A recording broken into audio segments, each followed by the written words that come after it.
So as Trump's presidency progresses, there have definitely been a couple of things that I've been moderately concerned about, and these concerns normally lie almost exclusively around tariffs, guys.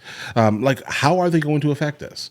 How are they going to affect others? Will there be any type of like reciprocal tariffs? And if so, what will those be? So many questions here, guys. I'm definitely glad that that Trump has decided to kind of address a couple of these things. So let's go ahead and jump into this immediately. This is a suggestion via Discord.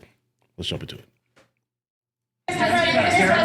President, there are reports that you were considering merging the United States Postal Service with the Commerce Department. Can you elaborate on if this is something you're considering? Well, we want to have a post office that works well and doesn't lose massive amounts of money.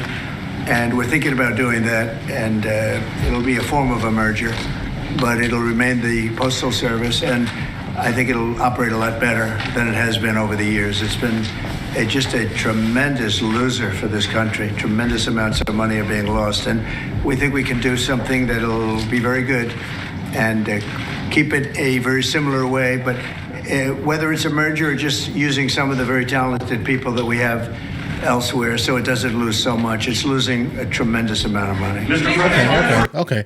I do think that when it comes to the loss itself, the loss is probably happening with the amount of supervisors that are most likely in some of these postal offices, guys. Like, definitely not throwing jabs, let's say, at the people that actually are working for a living, the ones who are outside in just all types of temperatures and climate and things like that, right? Not these ones. Like, they're definitely working. I'm definitely glad that they are existing. But I will go ahead and say that the sheer amount of supervisors and management that kind of bog up things are most likely causing a good amount of that financial loss in the USPS. Some members of Congress in red districts are facing pushback from voters in town halls. We know that Americans voted for you on immigration and the economy, but these voters say they're angry and frustrated by these firings. They don't like the work of Elon Musk and these other actions.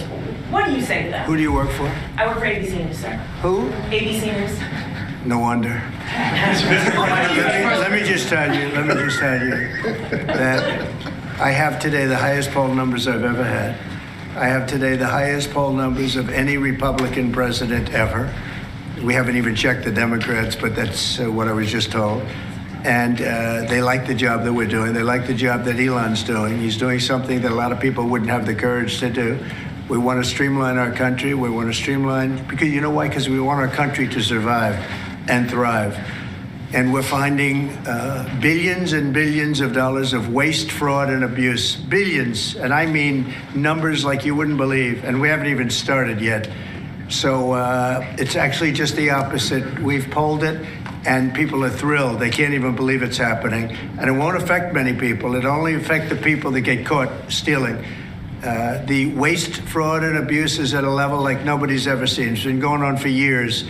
And all you have to do is look at the Social Security rolls, look at some of the things, look at where the money is going.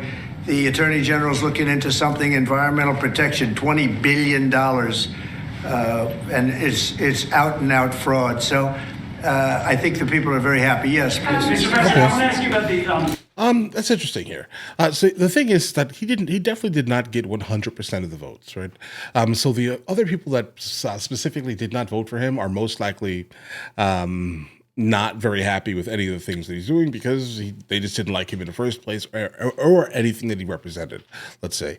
So we can't just dismiss a good amount of the population of the United States of America, specifically the ones who did not vote for him. But I understand what he's saying here, guys, but let's continue. This week, the Secretary spent 4 hours with the European Union trade representative. The European Union has signaled that they would lower tariffs and do a trade deal with the United States. Yeah, the European Union wants to come back. They've treated us very badly. Terribly. The European Union wants to lower their tariffs because of the fact we were paying a fortune of tariffs. We couldn't sell a car there. We couldn't sell our farm products there. They wouldn't take anything. Now all of a sudden they're being very nice. And that's going to happen with a lot of others too. I'm definitely hoping for this here specifically. Guys, I live half the year in Europe, and I can definitely tell you if I do want something that is American, there is legitimately an American tax. So that means the people that are in specifically Spain generally cannot afford a single thing from Spain, from the United States of America.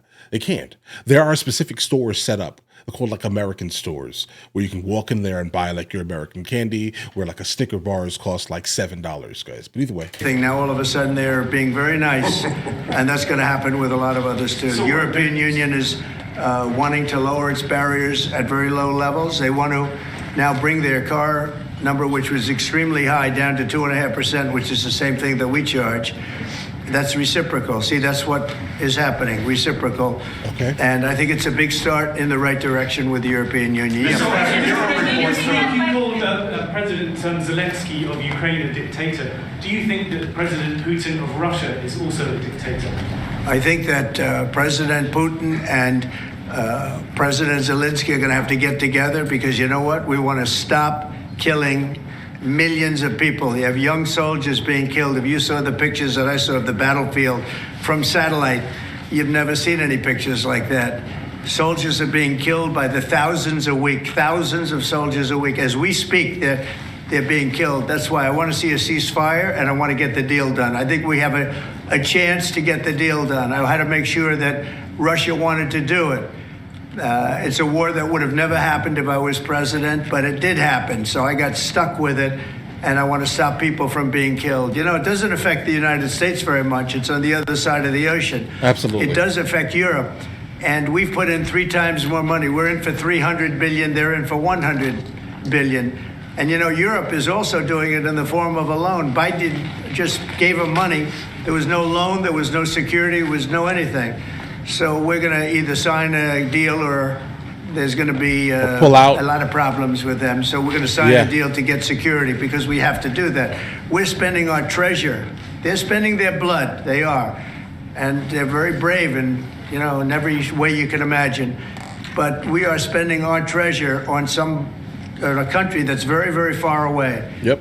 And it's okay, but we have to be treated the same. It's not okay. As Europe is being treated. Europe gets their money back. Europe is basically giving nothing, because they get it back in the form of a loan, and it's a guaranteed loan.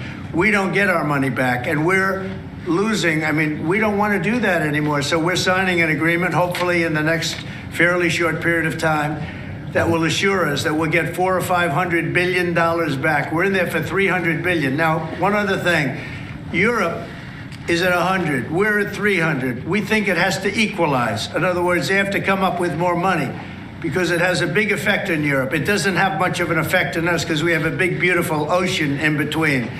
But it does affect. And Biden should have never gotten us into this mess. We had an incompetent president who got us into a mess, but we're going to get you out of it. The same thing in the Middle East. We're going to have some good news in the Middle East. What happened yesterday, the sight of those babies, was not acceptable to anybody. Nobody's seen anything like it. Mr. President, are you going to Moscow? Okay, guys. Yeah, I definitely agree, 100%. I'm not sure why we entered into specifically the Ukraine at the rate that we did, and specifically with the deals that we generally get in Europe. Like, if we are going to, in fact, put our tax dollars up, right, in the manner that we have, we should at the very least be able to get something reciprocal back. Now, I'm not going to 100% blame Biden. No, I highly doubt Biden even knew what he was doing. Okay, let's blame the people around Biden, and along with Congress specifically, dumping this much money into a place that he even said here is an ocean between us, guys. It has more to do with Europe than the United States of America, and Europe just gives us bad deal after bad deal after bad deal. I think people have just gotten excessively used to us kind of just like throwing money at places, right? To the point where they don't even understand the fact that we are literally throwing money at places. Okay, we're not asking for it back. Unfortunately, gladly, that's going to change. If we gave 300 and we're going to get 4 to 5 back, that sounds like a decent interest rate. So I'm definitely down for getting some of that money back. Hopefully, it could be brought back to the United States of America for the sole purpose of building something that the average American actually has access to, guys. There's a report out of France that you're going to Moscow on May 9th. No, I'm to not. join President Putin. I'm not. And then if I could, sir, just ask you about Kash Patel, who's going to be sworn in soon as your FBI director. Talk to us about your reaction to him getting sworn in, and the fact that many agents across the country are concerned that they will be fired en masse for simply just doing their jobs. No, I think the agents are very happy about Kash. In fact, the agents led the charge for Kash. one of the reasons I loved Cash and wanted to put him in is because of the respect the agents had for him. I think he'll go down as the best ever at that position. And it turned out he was very easy to get approved. You know, I was not sure. He's a tough guy, strong guy. He has his opinions, and I wasn't sure. He turned out to be he went very smoothly. I don't know if he's in the room now. He's going to be in the room very shortly. Where is he? Oh, good. I'm saying the right thing.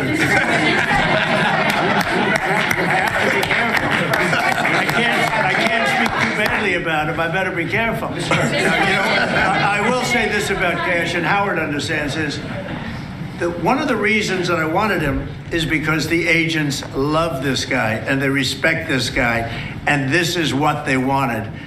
And even somebody like Trey Gowdy, who's a very good guy, but known as somewhat of a moderate person, he came out with a statement that was so incredible. He said, Cash is an incredible person. People don't realize it. When he said that, there was no doubt left. It was really a big statement made by somebody that's respected and on the moderate side. And I will tell you, I think Cash is going to go down as maybe the best ever when it's all said and done. So I'm glad he's willing to do it. Thank you, Cash. Cook, a little bit more. You talked about. Could you speak a little bit more about your meeting with Tim Cook? You said that he was going to invest hundreds of billions of dollars. There's specific projects that he spoke to you about. And what were those? All over the country. He's going to start building, and he doesn't want to pay tariffs. And he's going to start building, but very big numbers. You have to speak to him. I assume they're going to announce it at some point, but very big numbers. He was here yesterday. I met with him at length, and Apple is coming here with tremendous dollars. They're going to be spending a lot of money in the United States, more than they've ever spent by a factor of probably 10. Did you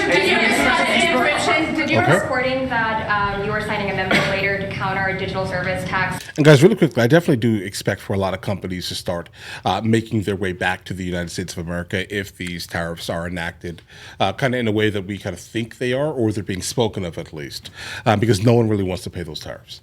Right, so the only way to solve that for your company is to basically do what Toyota did and start building their products in the United States of America with American workers. Because reality. Well, will you speak? I mean, what are you doing? Reading it? Yeah, Can't you just say it without having to read it? My question? Yeah. Oh, sure. Bloomberg, we're reporting that you're expected to sign tariffs or a memo later on tariffs on digital taxes. Is there any idea how high you might go with? We are going to be tariffs? doing that. Digital, what they're doing to us in other countries is terrible with digital. So we'll be announcing that. Are we signing it maybe today? Today. And we'll talk about that in a little while. Couple of minutes. Are you going to put the secretary in charge of the Postal Service? He's going to look at it. He's got a great business instinct, which is what we need. And he'll be looking at it, and we think we can turn it around. But it is the Postal Service. I mean, we're leaving the Postal Service, but we're losing so much money with the Postal Service, and we don't want to lose that kind of money. So the secretary and some others that have talent, that kind of talent, we'll be looking at. So how close are you to a minerals agreement with Ukraine, Mr. President? What? How close are you to striking a minerals deal? I think we're with pretty Ukraine? close, yeah. I think they want it, and they feel good about it, and it's significant, it's a big deal. But they want it, and it keeps us in that country, and they're very happy about it. But it's we get our money back. This should have been signed long before we went in. This should have been signed by Biden, but Biden didn't know too much about what he was doing. The war should have never happened, number one. When it did happen, it could have been settled the first week or 2 weeks. After that, it got bad. It got really bad. But it should have never happened, and it should have been settled, and it could have been settled very easily at the beginning. Now it's tougher, but we'll get it settled. Germany has elections on Sunday. What are your thoughts? What do you expect to happen in the elections on Sunday? Who has elections? Germany. Oh, Germany. I wish them luck. We got our own problems. Bye, everybody. Thank you very much. All right, guys. We do definitely have our own problems. I like the concept of like kind of leveraging some type of mineral rights, specifically if we're going to still be like dumping money into a place that has nothing to do with us. I think that's smart. Absolutely. We need to get something out of that deal, because if we're just giving money, all right, and getting nothing back, where's the value in that? Good, kind-hearted looks and gestures, guys. If Europe is even themselves being like, listen, we're going to go ahead and attempt to help you save your country. We can give you $100 billion, but that's a loan.